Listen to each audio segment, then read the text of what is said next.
NASA says think about terraforming Mars, create an atmosphere, export our cars, so we can start moving out in about 200 years, leave the Earth behind.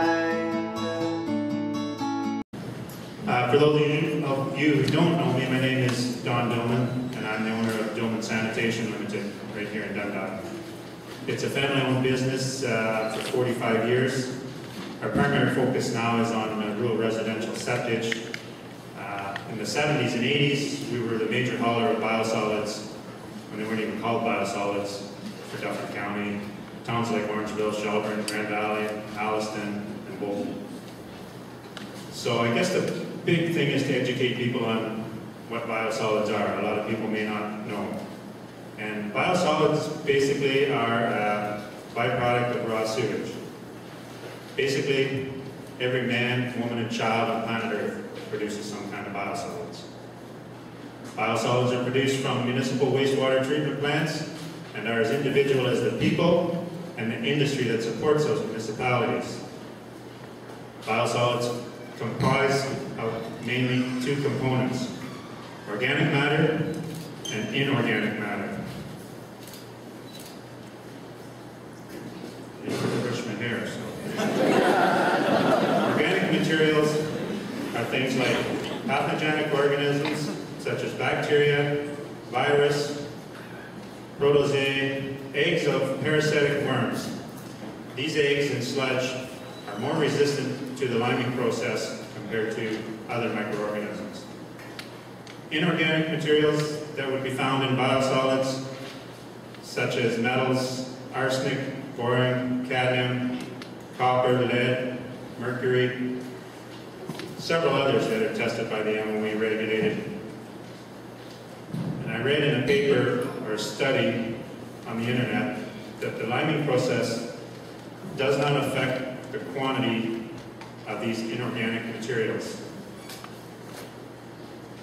There's two types of biosolids. There's a Class A biosolid and a Class B biosolid. The Class B biosolids are the most common type and widely produced by municipal wastewater treatment plants using a digester system. In that digester, the biosolid temperature is raised, reducing the pathogens by approximately 75%. To meet Class A biosolid requirements, the pathogenic microorganisms are reduced to levels below analytical detection limits. The proposed LISTEC plant will take in Class B dewatered biosolids, and according to their own submissions, I mixed up there, sorry, and septage and other liquid feedstocks, according to their own submissions, could include local agricultural, animal manure, liquids and solids such as food waste, abattoir/slaughterhouse waste, and poultry waste. I considered myself already knowledgeable in the biosolids and septage industry, and had not heard of the LISTEC before August 12th, when notice of this technology and a public meeting. Knowing nothing of the technology, I did some online research. I asked some colleagues in the industry, but still come up short as to how all this works and exactly how it could affect me and perhaps the village of Dundalk. Myself, some other concerned citizens, along with 2 members of council and the Southgate Fire Chief, arranged for a tour of the LISTEC facility located at the Guelph Wastewater Treatment Plant. It is very interesting technology. Some of my in-depth questions were answered. Some still require more research.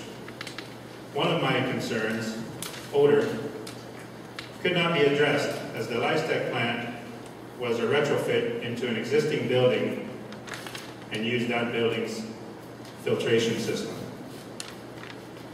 I asked if there was a filtration system that we could go and see, the same as they were planning to build in Dundalk. I was told we could go to London and view one that was similar, but not exactly the same. So it still remains an unanswered question for me. I also noted while the technology is the same as the proposed Dundalk plant, the operation is vastly different.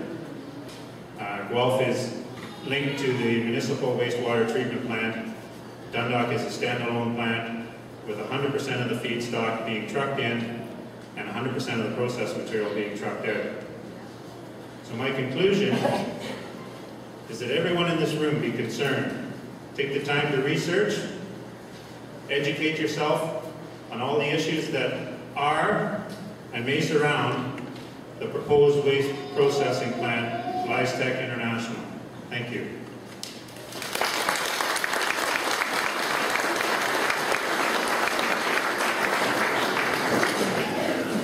Thank you ever so much, Don. I had no idea there was so much to know about biosolids before. That's great. Now, one thing I didn't know a little bit more about, and that's health issues.